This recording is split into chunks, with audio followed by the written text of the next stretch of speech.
What's up, everybody? My name is Game Over, and I just watched the Sonic movie. And oh my god, they flippin' nailed it perfectly! Okay, that was a lie. Obviously, they didn't nail it perfectly. There were obviously a lot of things that were wrong about this movie that I really needed to, the push out of my brain. But as I was watching it, I was having too much fun to point out all the negative things about it. So I was having way too much fun with this movie. I love it, and this is one of those very rare movies where as soon as I watch the movie, I don't want to skip to my favorite scenes. There's a lot of movies where I love the movie, but it's mostly because I just want to skip to the scene that I really enjoy. This is one of those rare movies where I don't want to skip a single second, and I just want to watch the whole thing over and over and over again. I don't skip a single scene in this movie. None of them make me cringe too much that I want to skip the movie, and basically, every single scene has a scene where Sonic is going abnormally fast, and I love it. I love every second of this. So this is going to be the video where I talk about this amazing movie of awesomeness.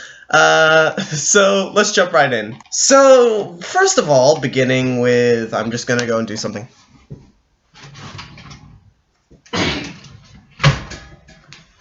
Sonic needs to be present. I've had this thing since I was like 6. I've had this since I was 6, and I'm 19 right now. There's just too many memories. I can't get rid of this. Sonic is my favorite video game character, and I had so many memories with this toy. I will never get rid of this toy. This will be around when I'm an adult. I'm just gonna turn it and turn the camera. Just like, I don't know. Yeah. Sonic just in the corner right there.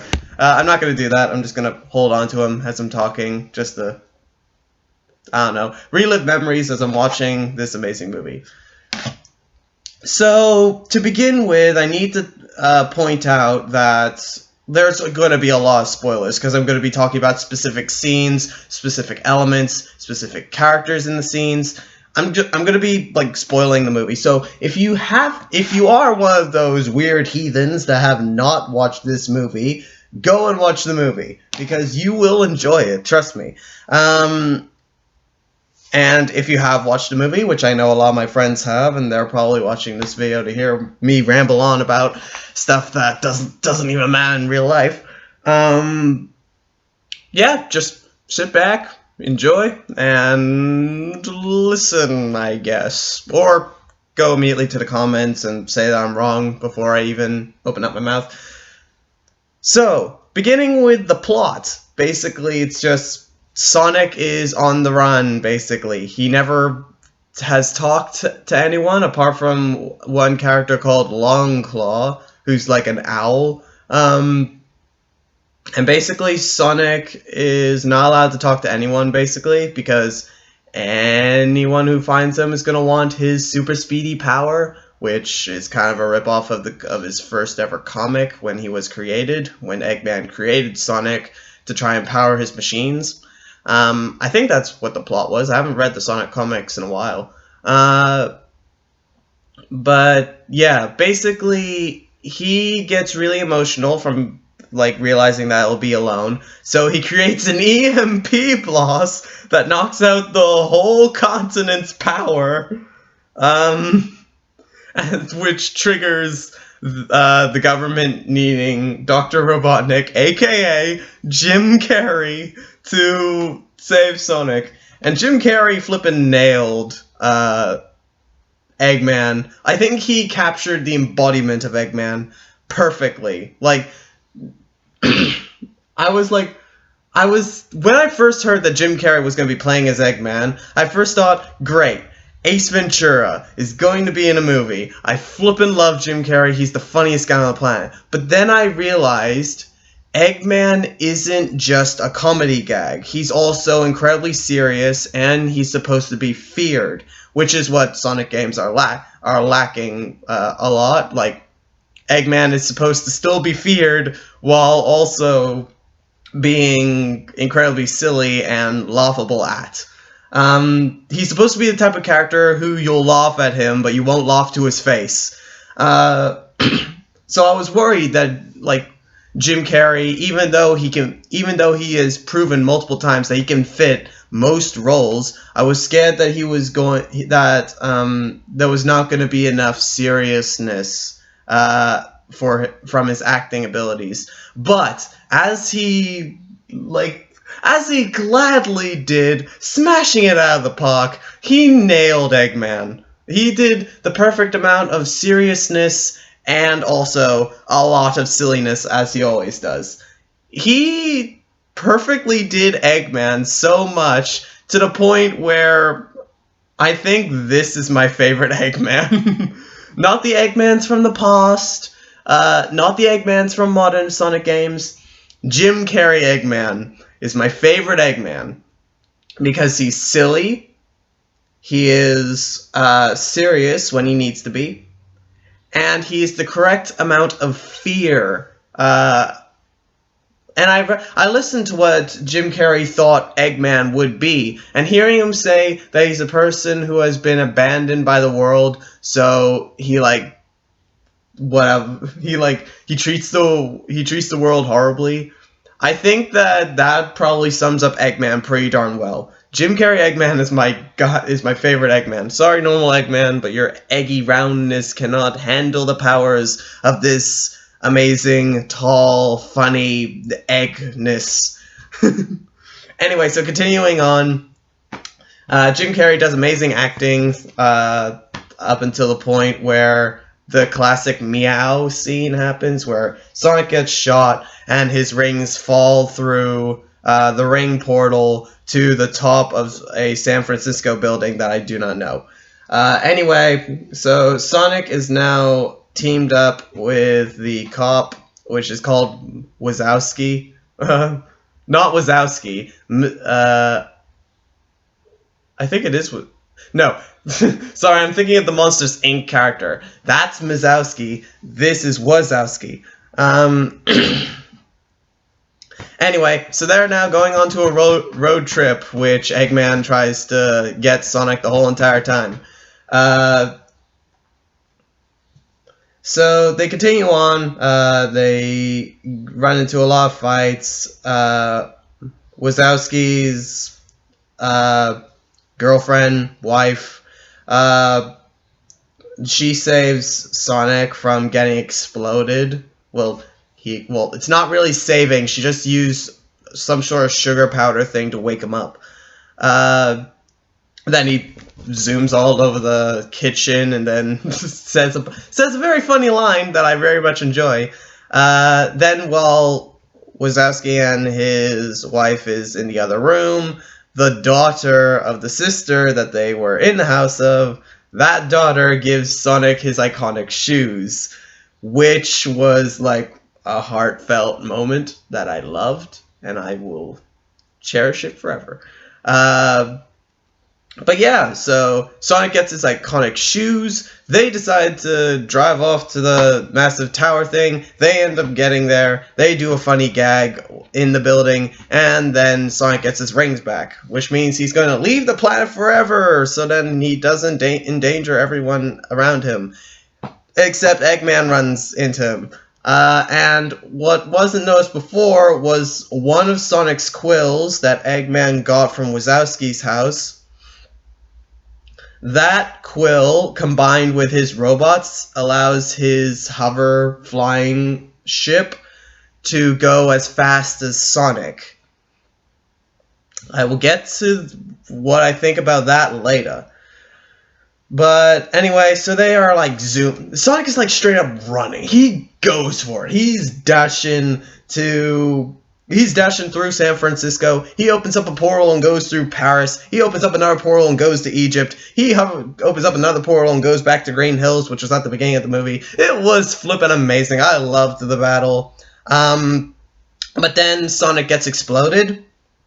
Or at least he gets caught in an explosion which blasts him through a portal. So now he's like on the floor, like I think on the verge of death. I think that's what they were trying to insinuate. But then, through the power of friendship, Wazowski gives a natural speech that says, "He was my friend," and then Sonic's eyes burst open and electricity flies out of everywhere.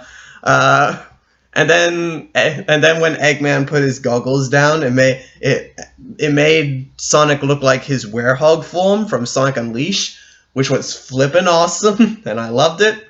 Anyway, so Sonic ends up stealing back the power from the quill that's in Eggman's massive ship.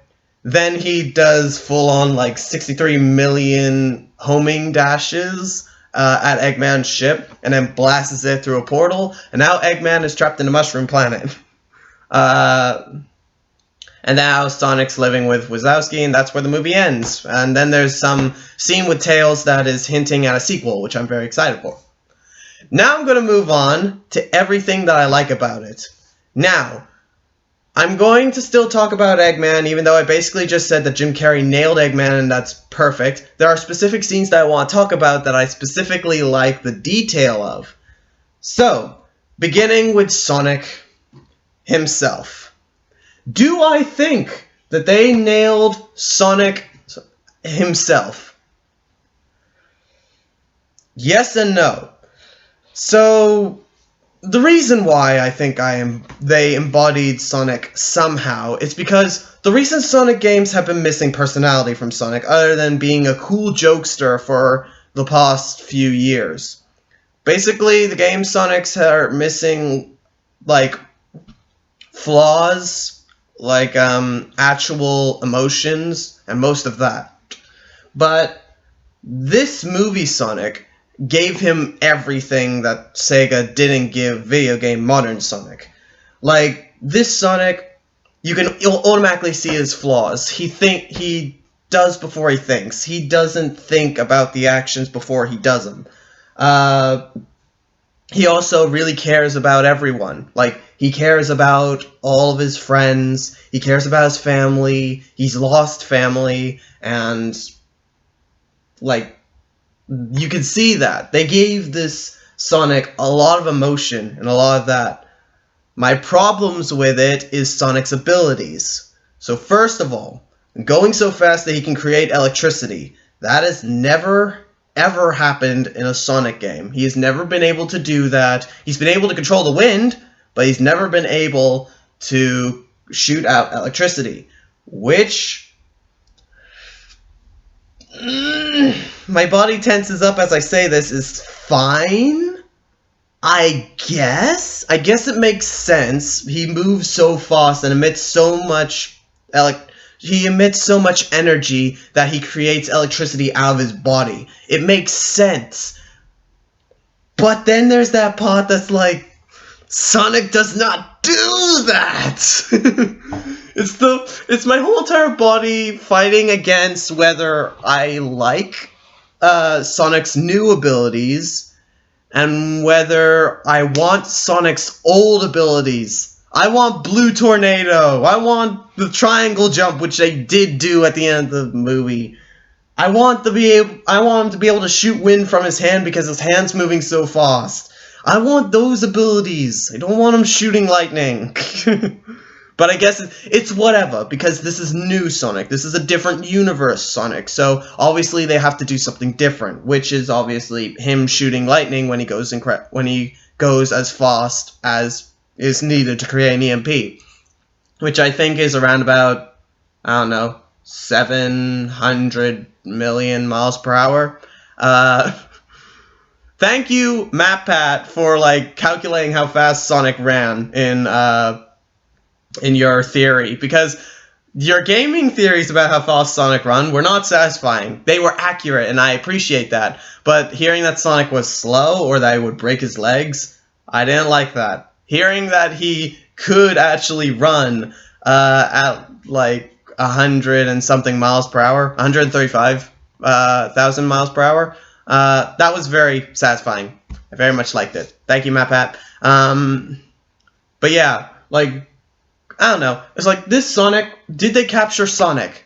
Yes. They captured Sonic's personality-wise. Did they perfectly catch Sonic's abilities? No, they didn't. They did far from that. Do I hate Sonic's abilities? No, I don't hate Sonic's abilities. In fact, I actually very much liked Sonic's abilities, sort of, and I enjoyed watching him zoom around everywhere. Do I think that his abilities need to be changed to make the movie better? No, because the plot would not make sense. So, very much good job for capturing Sonic. You definitely did capture Sonic. Maybe not in the way that I wanted you to, but you definitely gave me a new perspective on what Sonic can do. And I'm very excited to see how his powers will come into the next sequel movie. Anyway, moving on. Jim Carrey Eggman. Did they capture Jim Carrey Eggman? Yes, they absolutely did. They did way better than anything ever done before. Jim Carrey Eggman is the perfect Eggman. I just said I like this Eggman more than any other Eggman. He dances in one scene, which I absolutely loved, and weirdly, I saw Eggman doing it. I could see the real, Eggman in the Sonic universe doing that, because it made sense to me. Dancing to a song, talking about evil. It seems like such a silly scene that it seems like Eggman should be able to do that. But obviously, with his eggy exterior, you can't really, portray someone of that roundness to be dancing like that. Do I think that he's serious? Yes, he's very serious in a lot of parts. And weirdly enough, he combines serious fear with humor. So both of them are happening at the same time, which is perfect. I like it.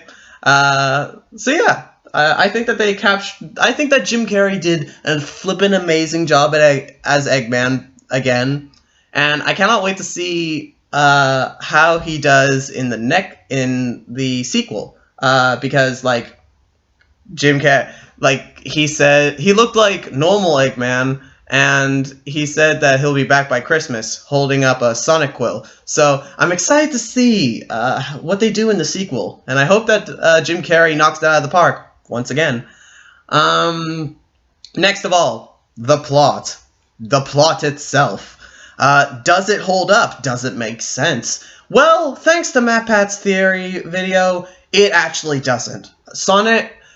Judging by how fast Sonic can run from the Pacific Ocean to where they were, and back, Sonic should have been able to run around the whole entire world and still find San Francisco before Wazowski even gets there in his car, which is like a 2-day trip.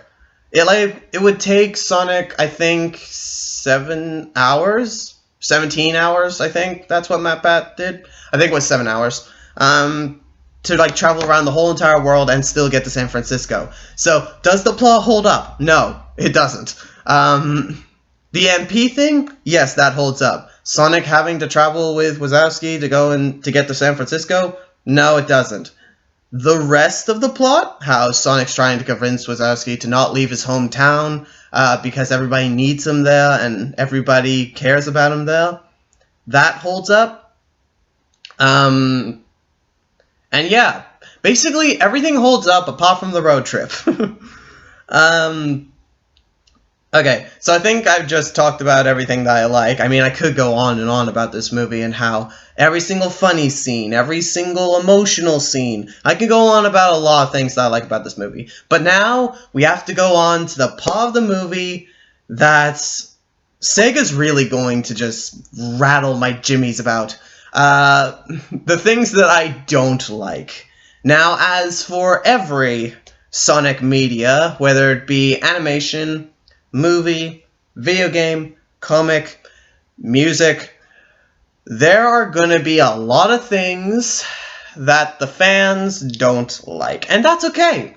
It leaves for open criticism, and it leaves a chance to improve. So then you can learn stuff and use your newfound knowledge for the next thing that you decide to do. Whether that be a game that comes out sooner or later, a movie sequel, which has been confirmed, which will come out in 2002, in music, or yada yada yada.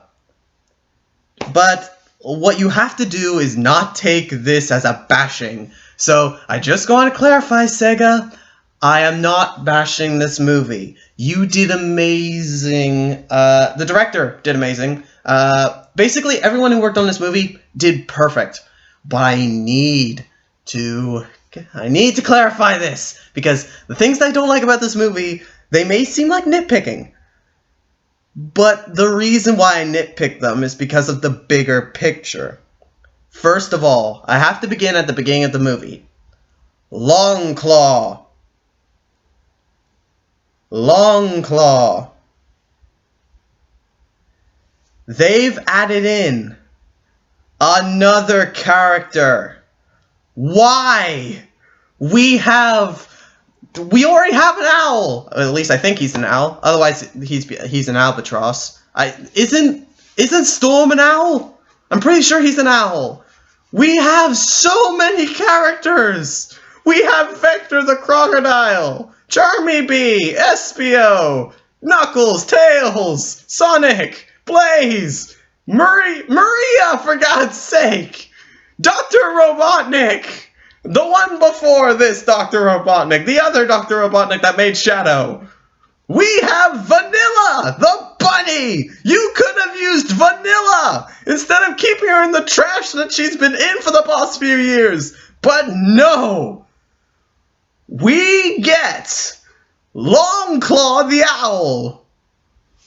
Why? We don't need more characters. This is gonna turn into Dragon Ball, where they start fusing characters together and I get confused. I'm gonna start tearing out my mind trying to think of the latest fusion of Sonic and Tails. It's flippin' snails. The fox, the hog. So yeah, Sega, what the hell? Why'd you make a new character? Why'd you make a whole entire new character when you literally could have just put Vanilla as Sonic's carer, and that would have been a perfect way to put in the Chows. Just say like they lived on that island, on that world, and the Chows lived there. And next comes the Echidna tribe. The Echidna tribe, they attacked Sonic and Longclaw, which caused Sonic to have to go to Earth, and Longclaw stayed behind.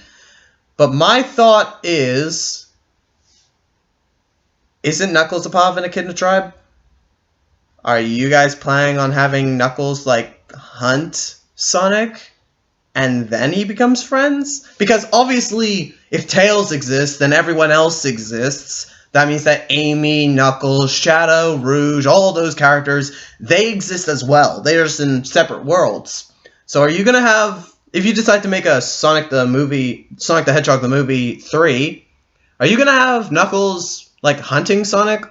Or in Sonic 2, is the plot going to be Knuckles is hunting Sonic and Tails has come to warn him? Because if that's the case, the plot's not going to be that graspable. I'm just warning right now. I'm not going to enjoy a plot where Knuckles is hunting Sonic. I'm not going to enjoy a plot if Knuckles isn't protecting the Master Emerald.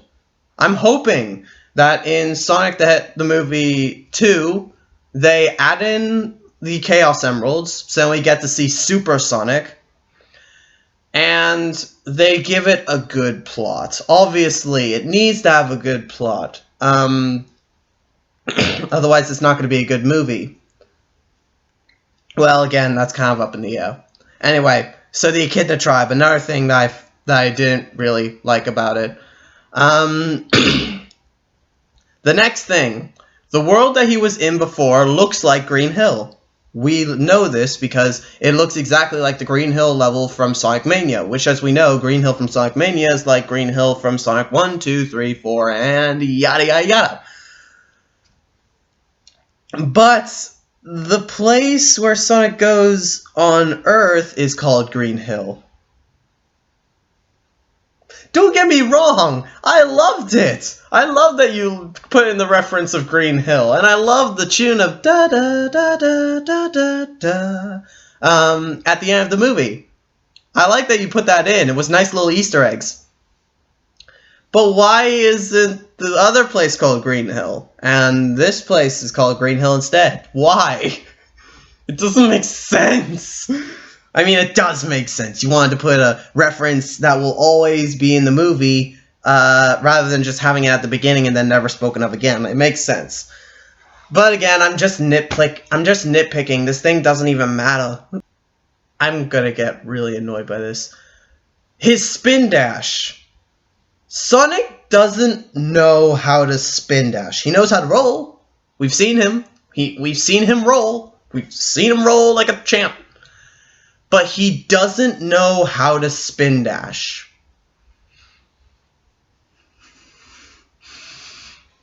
Why do you do this to me?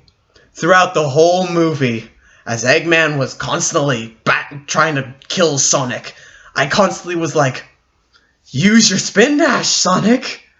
It's right there. You've always been able to do it. Even in the first game, you know how to spin dash. Just do it. And I was going crazy trying to figure out why won't he spin dash it. Then he spin dashes it by accident, and it turns out that Sonic doesn't know how to spin dash yet. And I almost lost my mind. Because Sonic rolling around at the speed of sound. Sonic spin dashes. That's been a thing since the first game. You had to make it so then Sonic doesn't know how to attack. Even though he pretty much uses his speed to bash people anyway. Why didn't you make him spin dash earlier? I mean, I get it that he had to learn that his emotions were the key to using his powers as a weapon. But it's just spin dashing, homing attacking. This is what Sonic does. He taught himself how to do this. In fact, he didn't even teach himself how to do the homing attack. Obviously, Tails taught him to do the homing attack. So at least in the sequel, you could have made it so then Sonic actually had to learn new skills. Like homing attacking, which was just him hovering in midair for a few seconds before dashing at the enemy. Like literally jumping off air itself. You could have done that! I know that it doesn't matter and the plot would fall on its face if it did happen like that, but come on, man! This is a Sonic fan here. This is a person who has grown up with Sonic. This is a person whose favorite video game of Sonic's is Sonic 06, which most people will probably get angry about in the comments. I like the story, okay? The controls suck, but the story's great. But seriously, where's his homing attack? Where's his spin dashing?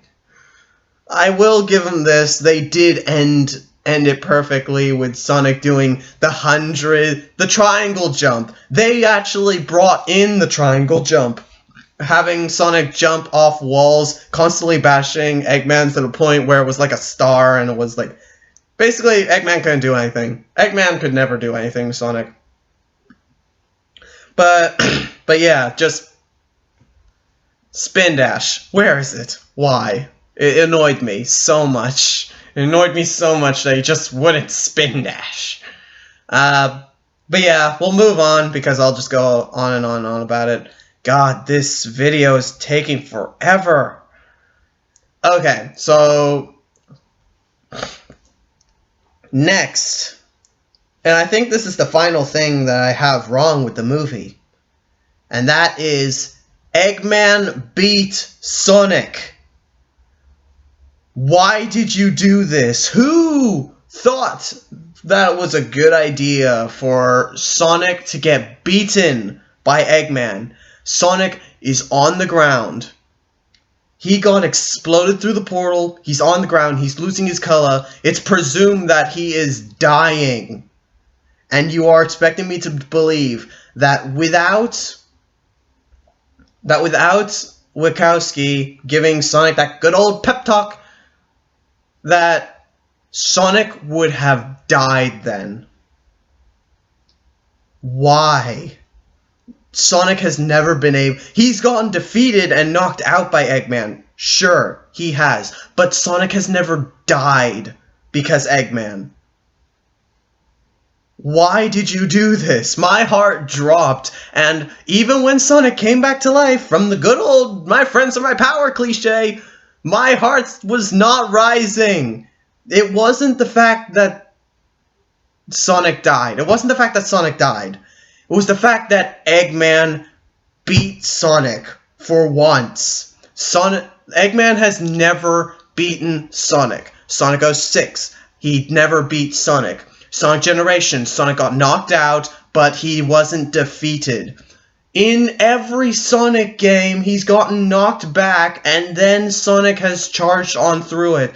But in the Sonic movie, they decided to say that without Wachowski, Sonic would have died. This is not okay. This is far from okay. If he got knocked out, sure. If he was on the ground and he lost a little bit of energy, that would have been fine. You could have just made it that he was getting tired because he exploded. But saying that he was going to straight up die just then? That is not okay at all. That is a no-go zone. You do not do that at all. This is sacred ground, and that sacred ground must never be touched. And yet you touched it. And that's not okay. I'm not saying that ruined the movie, because it didn't. I enjoyed the whole movie, even up to that point. But Sonic beating Eggman is something you don't do. You don't do a scene where Eggman kills Sonic. We've already had that scene where Mephiles killed Sonic, and I was okay with that scene because Sonic didn't know that Mephiles was behind him. Sonic was distracted by the Purple Chaos Emerald, so Mephiles just snuck up behind him and, like, full-on killed him. That was okay, because I knew Sonic didn't know who Mephiles was. He didn't see he's never seen Mephiles, and he didn't know that Mephiles was about to kill him then. Eggman straight up shooting a missile and Sonic dying is not okay. Now I'm going to end it there because that's too much talk about one subject. I'm not going to continue talking about it. So yeah, that's my thoughts on what the Sonic movie was. Obviously, I enjoyed it. I loved it. Again, this is one of the very few movies where I don't skip a single scene, which I'm going to put it back up there. One of the very few movies where I don't skip a single scene, which is cool. There are obviously just a few things that I didn't like Longclaw, why'd we need another character, the Echidna tribe, Sonic not knowing how to spin dash, Eggman killing Sonic, but yeah, it's just like, it's whatever. These things are easily brushed off, because again, this is a new universe Sonic. We know that the canon Sonic, he would be able to spin dash. He's able to homing attack. He's never been beaten by Eggman. We know this. This is a new universe Sonic, where he has to learn his powers and all of that. He doesn't know what he can do immediately. And obviously, they tried their best. And obviously, they did their best, because I think this is probably the best outcome that they could have come up with. It's just like, no movie or video game or media at all has without their flaws. There's going to be flaws in everything. But yeah, they did a great job. I love this movie. And I love Sonic. He's my bouncing blue baby boy. He's just like right there. I should probably like have this guy on my bed instead of just in my cupboard. I keep Sonic, but I keep him in my drawers, just so then every single time I open it, it's just like it's like a flash of reminders from a time that was simpler and nicer and childish. But yeah, maybe I should take him out of the closet every now and then, just like have him on my bed or something. I don't know.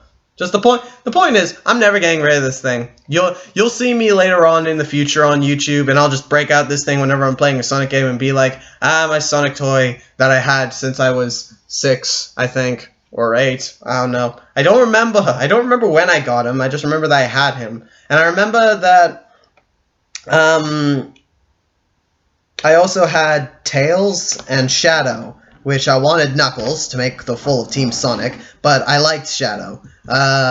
So I kept Shadow, and I would always have Sonic vs. Shadow when I was that age. It was amazing. I loved it. But anyway, I have to end the video. It's like a half an hour long. So anyway, thank you all so much for watching this video. If you did like it, please smash that like button. And if you're new to my channel, please hit that subscribe button to see more awesome and amazing videos there, just like this one right here. If you like this video, maybe I might do some more stuff like this. Like, maybe I'll do, like, a talking about video games sort of thing, where I talk about specific video games that I enjoyed and what scenes I liked from those video games. Maybe I might do that, and it might be fun. Maybe I might do a whole entire Sonic series where I'm like, I used to play Sonic and the Black Knight, and I really enjoyed it, and here's why. And then I'll just talk about it. Maybe if you guys enjoyed this video, maybe I might do that. I would very much like to keep doing that. Also, one more thing before I end this video. Can people in the comments please stop asking to be my friend? I've already had 2 people say it, and I don't want any more people to say it. Like, to me, you guys are already my friends. Like, on YouTube, anybody who subscribes to me is pretty much my friend now. Because they enjoy watching me. They want to see more content of this. They want to see more videos that I make. So, obviously, you guys are my friends. You guys are pretty much my friends. It's just that you guys are more of my online YouTube friends rather than my real life friends. I don't really get to talk to you guys. I'm thinking about doing a live stream at some point now that I have unlimited internet, but I have no way to communicate with you guys. It sucks. Anyway, thanks again for watching. Please leave a comment, and I will see you in the next video. Ciao.